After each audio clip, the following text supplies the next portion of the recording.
This is Running for Real, the podcast for runners who know that for every runner's high, there are just as many lows.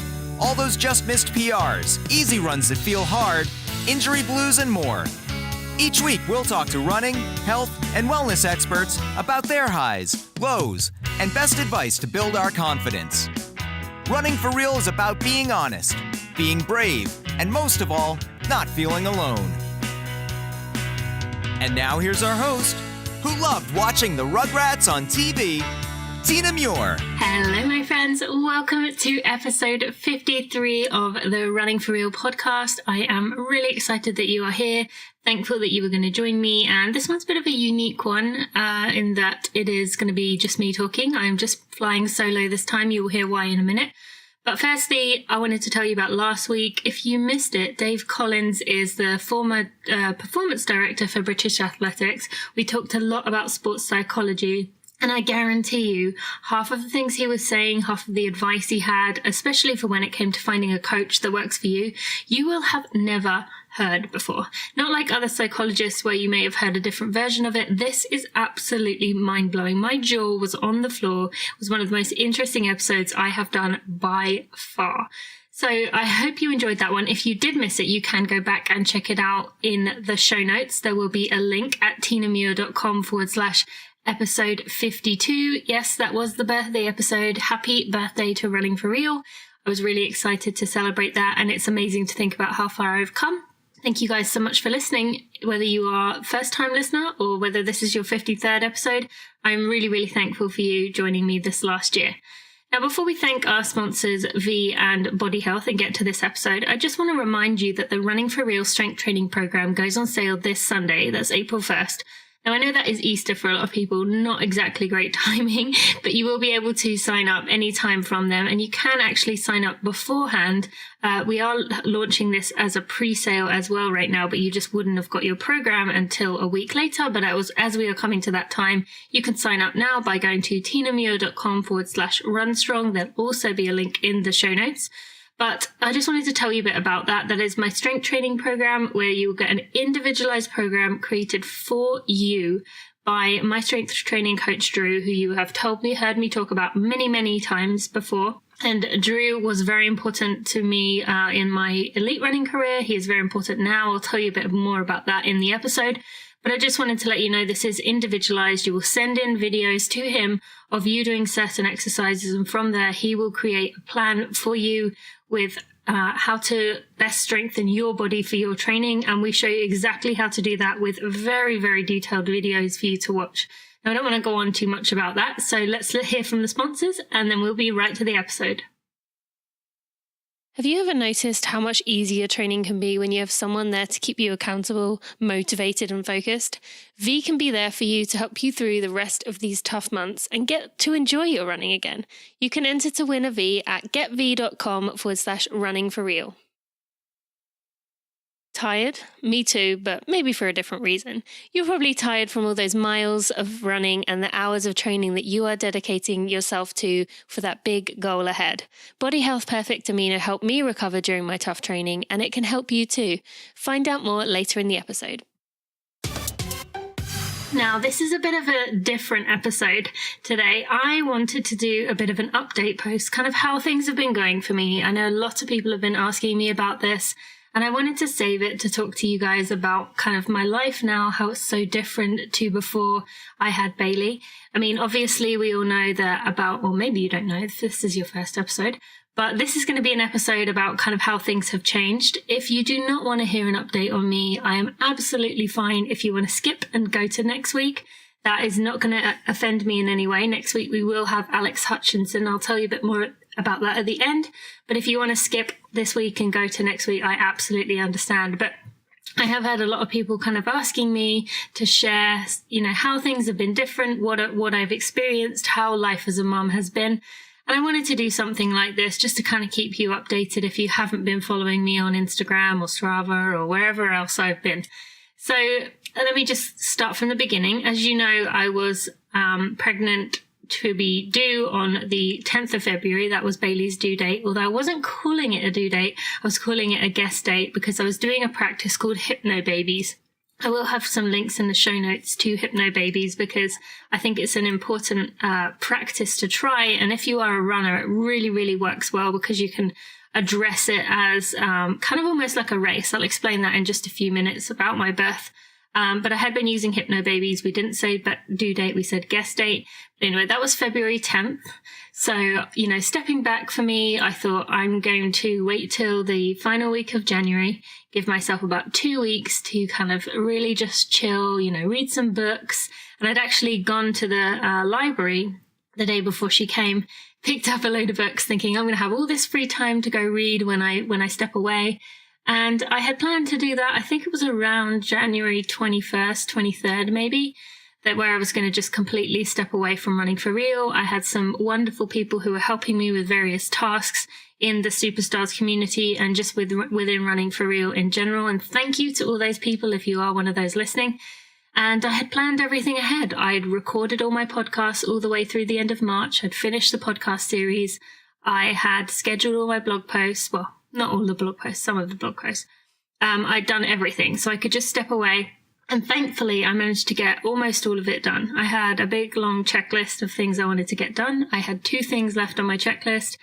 And all that was left to do was launch these podcast series, which you may have heard me talking about. I'm going to tell you more about them in the month of April, May. But I did make these podcast series, which were just like a collection of podcasts on a specific topic. You can find them on my website. Again, I'll have links in the show notes. You can find them on my website. I did beginners, coming back from injury, marathon, nutrition, mental training, and postpartum and pregnancy series. So each of those had 5 to 7 episodes from some of the best guests out there, like Jada Sherry, James Dunn, Brad Beer, all kinds of people like that. And, a guide to go along with it. I really worked hard on those. I was really proud of what I came up with. And I had planned to spend a few weeks marketing them. But of course, the week I launched these podcast series, 2 days later, Bailey decided she was ready to come out. At that time, I hadn't told anyone that she was going to be called Bailey, but I started feeling a bit off that day. It was a Thursday, and I went to strength training that morning, interestingly enough. And I said to Drew that, because my belly was getting really big, I said to him, this is really starting to get tough. And he was like, okay, we'll just do the best you can. We were modifying things as much as we needed. And one of the other people that I work out with, Julie, she said to me, one of these days you're going to have a baby. And I was like, yeah, I know. One of these days I'm just not going to show up. And then sure enough, it was that day. That was the final time. But that day I just felt a bit strange, not quite right, but I hadn't had any, pre-labor feelings or symptoms or anything. So I just kind of pushed it aside thinking, whatever, I'm obviously this is the next step of pregnancy. Well, Steve and I went to Costco, I think around 5 p.m. that evening. And I said to him, I just feel a bit different. Now, the next funny thing that happened was my sister had said to me 2 days prior to not have chili or pineapple because she had both of those the day before she went into labor. And coincidentally, I happened to have chili that evening for dinner. And I think I'd already started the process at this point, so it wasn't like that induced it, but it is just kind of funny that I had chili, and I remember purposely making it really mild chili just to make sure that I definitely had no way of inducing it because I didn't want the spiciness to cause me to, have any symptoms come on. But at that time, I think I was already going through it a little bit. So then, I started to experience some tightness in my abs and in my back. And I thought, is this it? And I started to panic at this point because my husband, Steve, was actually going to go away for, it was either 1 night or 2 nights the following day. Oh no, it would have been 2 days later. And I started to think, what if this is, the warning signs, or Braxton Hicks as most people know it, but I was calling it pre-birthing waves again with this Hypnobabies. And so I started to panic a bit, and he said, don't worry, you're going to be fine. It's not now. And then I said I wanted to go to bed, I think about 8 p.m. because I said I just didn't feel very well. And I lied in bed, couldn't sleep, and I just knew. I knew this was it.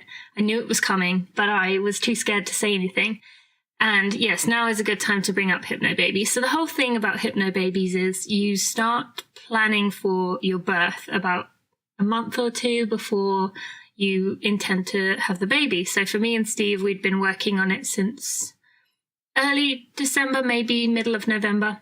So we started it a bit early, actually at the time it was just kind of because it worked out that way with the woman we were working with, Emily from Baby Moon. Locally. And she had said to us, you might as well start now. So we did. And what it involves is every day listening to these tracks. They're basically hypnosis tracks. You use self-hypnosis. Now, I know this sounds a bit hippie-ish, but for me, it was perfect because it's kind of like training. The labor was the race, essentially, and I was training each day for it. So I had about 60 minutes worth of listening each day, listening to these tracks, teaching myself to use hypnosis. And I had to practice basically each day. So I quite liked looking at it like that. And it was turning the mindset around. All we see on TV and in movies is this horrific, terrifying process that you just have to get through. And you see these women screaming, and you always see the water breaking first, which actually I think they say only happens in maybe 10-20% of people, that their water breaks first. So it's just all distorted. And Hypnobabies tries to teach you to relax so that you have a comfortable and healthy and happy labor, and particularly a pregnancy as well. And I really like that because I'm all about positivity. And again, it kind of was about the training. I could practice and get myself ready for it. So when it came to the day, that meant that I could essentially teach myself to switch off using a technique that was called finger drop, where I would go into a state of hypnosis. I would relax my way through the contractions, or birthing waves, as I would call them. Now, for me, that worked really well because the way I kind of see it is that I spent all of the dilation time, all of the pre-time before the actual pushing part in a relaxed state. I would kind of wake myself up in between, and I would switch myself off and kind of try my best to relax. But what that meant was that I was saving my energy for when it mattered, the pushing part, the part that where you actually, really have to kind of do the hard bit. And I saw that kind of like a race, like a marathon, essentially. Whereas, let's say you start feeling not very good at mile 10 and you say, I've got to put my head down. I've got to dig deep because, this is my race. This is the important part. I've got to fight. If you started doing that at mile 10, by the time you got to mile 20, you would be absolutely exhausted and just out of energy and not feeling great. And you wouldn't be able to give it your best those final 6 miles. Whereas the Hypnobabies allowed me to relax essentially to the mile 20 mark. And then I could think, right, now it's time to fight. But I've relaxed the whole time, the rest of the way. So I'm going into this with all of my energy. So that's kind of the way I use it as an analogy, I guess. But it really worked for me. Again, I will have Hypnobabies information in the show notes. I know for some of you, it may be a bit out there, but for me, it really worked. And I was really, really happy I did it. So anyway, at the end of this, I had a lovely little girl who was born on January 18th, 2018. We decided to name her Bailey Grace. She was 6 pounds, 2 ounces and born at 36 weeks, 5 days, which was a little early, still technically considered a preemie, but she actually was, fully developed. Everything was good. If her weight was over 6 pounds, she was in a pretty good place. And then one funny story for you guys, just because I love sharing, things with you as my fans, my friends. You are my friends and I want to share it. At one point, I kept saying that I needed to go to the bathroom while I was getting towards the end of the contractions. And the nurse told me I wasn't allowed to go. And I tried to get up and I pushed past her and kept going to the bathroom. And she yelled at me and told me that I was going to give birth to the baby in the toilet if I didn't turn around. But I didn't care. I said I would just, go to the bathroom and then come back, and just kept walking, the stubborn person that I am. I don't really remember this at this point. And I guess one of the men in the room from the NICU ward, because she was technically a preemie, went and stood in the doorway so I couldn't get through. I don't remember that part, but Steve says. So then him and this nurse kind of brought me back into the bed. So just a funny thing you guys would understand with being a stubborn runner, that, I knew what I wanted to do and it didn't matter what the nurse said. I was going to go that way anyway. Right, so back to the point. I have this lovely little daughter. She is absolutely gorgeous. life has definitely changed. And, it's amazing that just how different you kind of view yourself. I spent the last 15 years of my life thinking about my body, that I had to make it right. I had to, look after it as much as I could. I had to keep my posture right. I had to, stretch after runs. I had to look after it in every way that I could.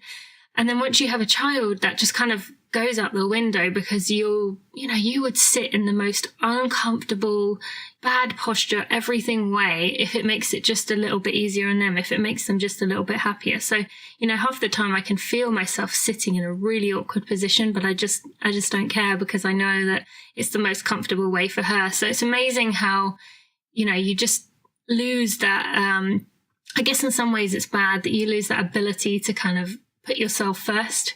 You are completely thinking about what they want to do and what they need.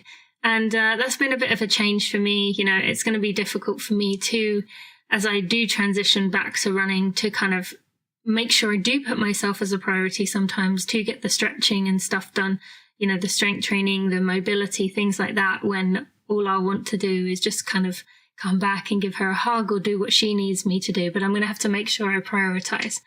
So I didn't manage to get half the things that I wanted to get done on my work, but at least I was able to kind of set things up so that they were, safe enough to be able to step away.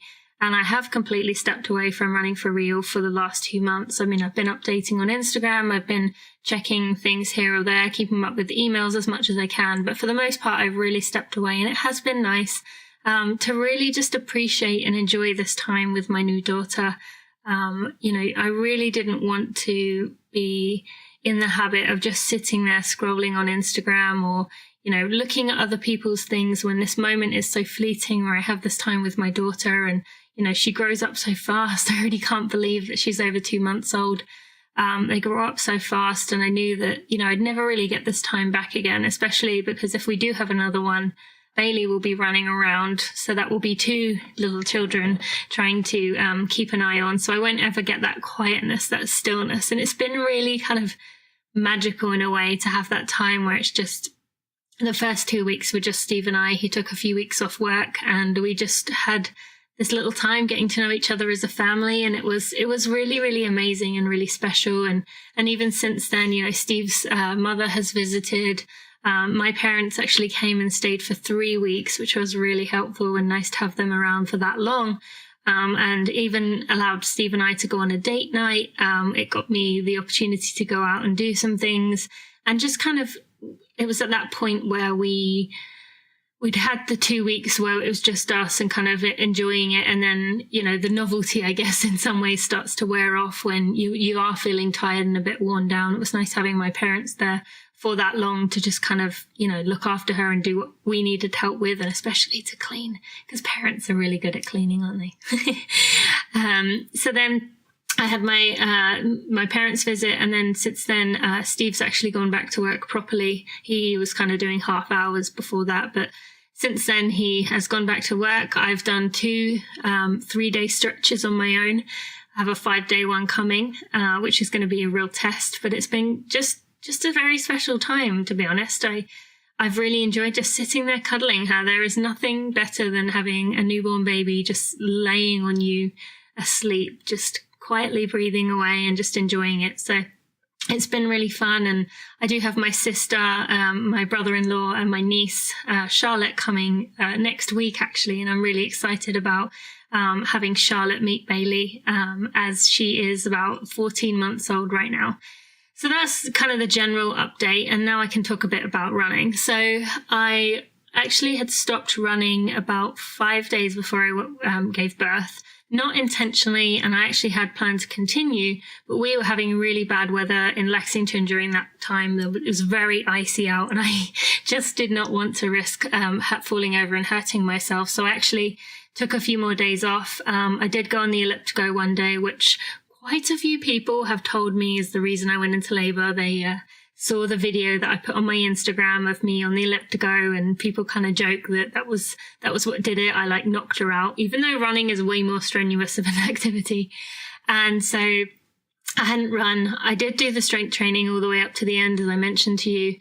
And after I gave birth to her, I took about 5 weeks away from running. I took about 3.5 weeks off strength training. I knew I wanted to start with strength training because, as I've told you so many times before, the strength training aspect is so important before you begin running. I know often we think we want to add that in once we get running, but for me, the strength training with Drew was just absolutely critical to get things working, to rebuild my core, to kind of pull things back together after pregnancy and childbirth. But I don't just think it's for pregnancy and childbirth. For anyone who is kind of coming back from an injury or just wants to start again, wants to get themselves in a good place or chase a good goal, strength training really is the key. And getting a person who actually understands a runner's body, understands how these things kind of tie in together, how the mobility makes a huge difference. That is really where Drew is just amazing at what he does, and why I wanted to create this product where you could get him as your strength coach. I mean, we've put all the videos on the website, on my website. There's over 100 of them with different exercises, and that way he can create a program that is tailored, dedicated to you. He explains why you need it, and you as a person, each one is 100% individual. And then there's this wonderful community of runners in the Strong Stars group that kind of support one another. And that is kind of what I wanted to recreate, because I have that myself within the gym. You know, Drew creates a program for me, which is really helpful. He looks for my weaknesses and creates a program. And I have a group of people that I work out with every week, and it's great to support one another. So I really wanted to bring that to other people, but I just wanted to, really bring this point home that the strength training is such a critical part of this. And if you are a pregnant woman right now, or whatever point you are in your life, really consider strength training properly. You have to get someone who knows what they're doing. You can't just copy the 10 best exercises on Runner's World. You really are asking for trouble if you are not individualizing it to what you need. I'm also starting to see a pelvic floor therapist locally. And, we're going to be working on kind of the internal stuff just to make sure I'm doing everything right.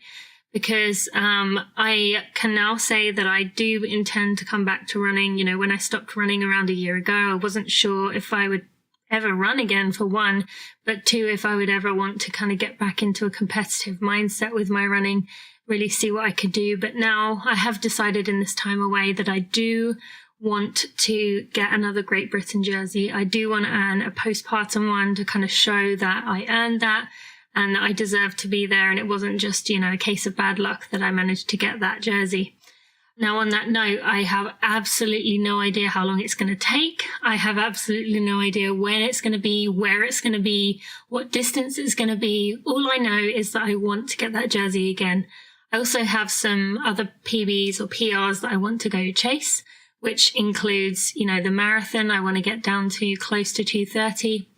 The half marathon, I definitely want to get in the 2:12s, maybe even 1:12, maybe even 1:11. And I still even want to get my 5K and 10K PR a little bit faster, but I don't know where those are going to come from. For now, I am just running about 3 days a week. That's all it will really allow, because when Steve is away, I can't really do anything. Bailey is still too young to put her in this running stroller. You have to have them about 6 months before you can do that. So for now, it's just kind of when I can get out there, for how long I can get out there. My husband's still working a lot, and he's kind of the only source of income for us right now. So I kind of have to rely on him.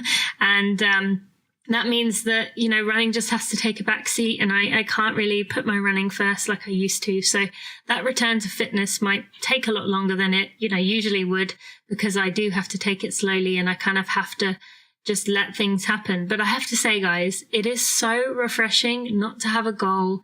I have a goal, I just mentioned it, not to have a goal in mind, like a race day, anything planned, and to just kind of do what I feel like. I'm really enjoying that. And, if you are someone who is kind of getting to the point where I was, where all you're thinking about is the finish line, you're kind of living for the finish line, you're not enjoying the day-to-day runs, you're not enjoying any of your workouts, any of your runs, maybe it is time to kind of step back and take away those goals, take away that pressure, the expectation. Even if you do have something that you really, really want to achieve, it might be better to take that away and just say that someday you're going to get there. You just don't know when, because I'm telling you, it feels so refreshing and it just feels really nice to kind of do running for the sheer joy of it. That being said, I am aiming to do a Disney race as my first race back. I'm hoping that they will allow me the opportunity to do that, kind of my race back to an elite runner, which as it is in January or February, those races, I'm hoping that gives me enough time to get into fitness, but I'm not really putting any plans on it right now. I'm just hoping that they will offer me that opportunity. So what are some other things I've got to tell you? What is it like having a baby? Well, honestly, it hasn't been as bad as I expected. In a lot of ways, I thought it was going to be a lot worse, but I think that was partly because my sister had quite a rough time with my niece, who I have already mentioned to you, is coming to soon. But she had what they call a tongue tie, where her tongue had to be kind of snipped because it wasn't I guess, working properly. But anyway, that was causing a lot of stress. And I was there with my sister during that time, as you guys know, because that was the kind of trigger that allowed me to take that step away from running. But I think I thought it was going to be as bad as that. And it really hasn't been, partly because I think I have done what I said of stepping away and just being in this moment, taking it that my role right now is being a mother, is showing this little girl that she's loved and cared for, rather than trying to do 100 other things. And in that respect, guys, it's actually been quite freeing, because even though I am tied to this little girl, I have to feed her every 3 hours, can't really go very far away from her. It's been so nice to just have my mind on one thing. Too often we spend our days thinking about the 12 other things we have to do, but my mind has been completely clear. I've been sleeping really well. So for anyone who has insomnia, that may be something to consider. When you have a baby, it completely removes your insomnia, or it did for me at least. But it's just been, for me, very, very calming, because I've been able to just focus on one thing in my life. And I can't remember the last time I just had that. Now, as I mentioned, your body is not really your own anymore. Especially if you are a woman breastfeeding, you have to kind of accept that the baby kind of rules your body, has it when they want it and when they want it. And I did have a massage last week, and boy, did that hurt. My body was so tight. I needed it so bad. And it was my first massage in about a year. Well, I had some pregnancy massages, but first massage with my massage therapist, Karen Keys, who on that note actually works with a lot of the professional athletes who used to run for University of Kentucky. So a lot of the sprinters, and Sydney McLaughlin, is that how you say her name? I can't remember. Who is kind of the 400 star that's on the US team right now. She works with her. So I feel in very safe hands with Karen, and I've trusted her for many years, but it felt so good to have a massage for the first time in that, over a year. So yeah, I'm handling the lack of sleep very well. Excuse me, not lack of Steve. I am handling the lack of Steve, though, when he's gone. And on that note, Steve has been absolutely wonderful with Bailey. He really is a good dad. He is so caring. She loves him. She smiles at him every time she sees him. And he's just been absolutely wonderful with her. So that's been really, really great to see. And it just melts my heart when I see them both taking a nap together or just doing something together. It just makes me feel so special. I'm trying to think if there is anything else that you guys would want to be interested in. Probably not. I have been updating my blog with kind of, posts related to what I'm doing. A lot of baby themed posts right now. As you should know, the podcast has continued as it was, with just regular running people, and I have been updating my Instagram. Now, that's one thing I do want to say in relation to another channel you can find me. Instagram is where I'm doing most of my stuff. I'm also doing Instagram lives from time to time on my training journey. But the biggest one I want to mention is Strava. I am going to be sharing all my journey returning to running on Strava, so you can see my training, you can see what I'm doing, how it's going. And so if you don't follow me on Strava, you can go find me there. For those who don't know, Strava is struggled to find someone who didn't know what it was, but just in case, Strava is kind of a network where you can upload your runs. There's a community. There is a Running for Real community, so I hope you will join the Running for Real team when you are on there. But it's just a place to kind of log your runs, to show how things are going, kind of, build friendships with other runners who are maybe in your area or maybe not. But it's just a really great place. And I'm going to be sharing all my training on there as I return to running. I don't really have a plan, as I mentioned, just kind of taking it day by day. I did do my first workout today. I am recording this the week you are listening to it a few days before. I did do my first hard workout today, which was a fartlek.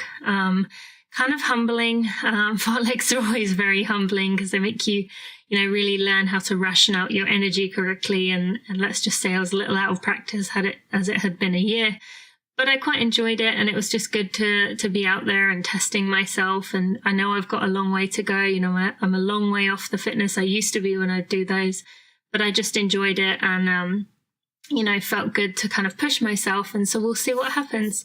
I think that is about it. I hope you have enjoyed kind of hearing this update.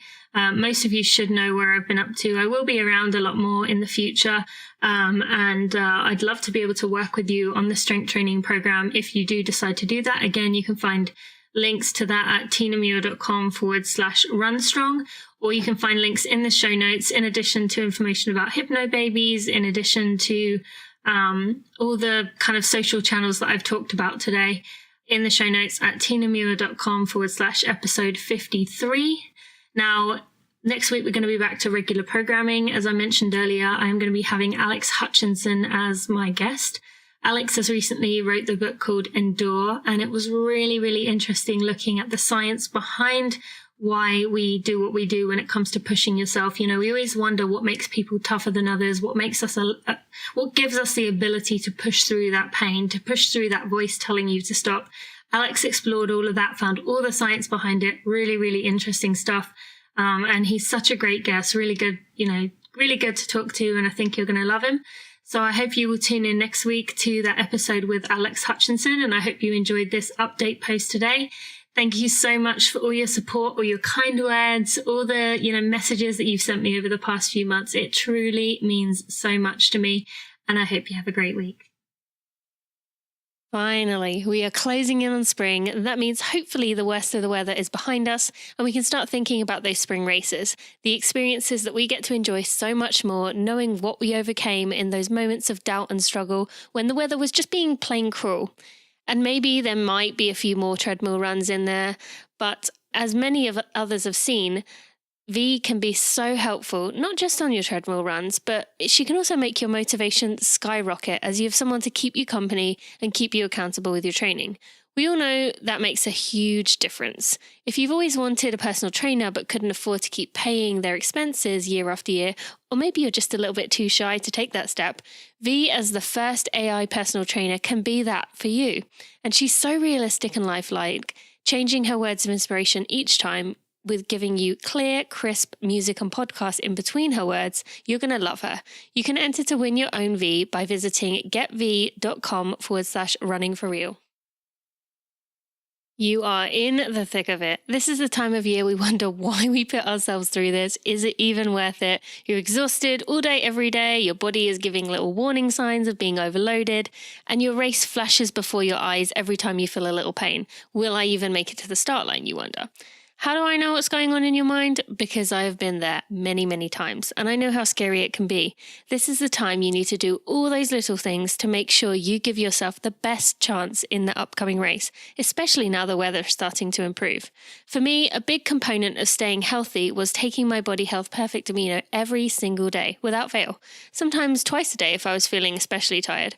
Your body is able to absorb it so much better than other protein sources, which means it can get back to repairing instead of working on breaking it down into useful sources. You can take it as tablets or powder form, so you can put it in your post-race drink, and it will get to work within 23 minutes. If you use coupon code TINA10, you can get 10% off your order at bodyhealth.com. Thanks for listening to the Running for Real podcast. Be sure to check out tinamuir.com for show notes and even more helpful running information.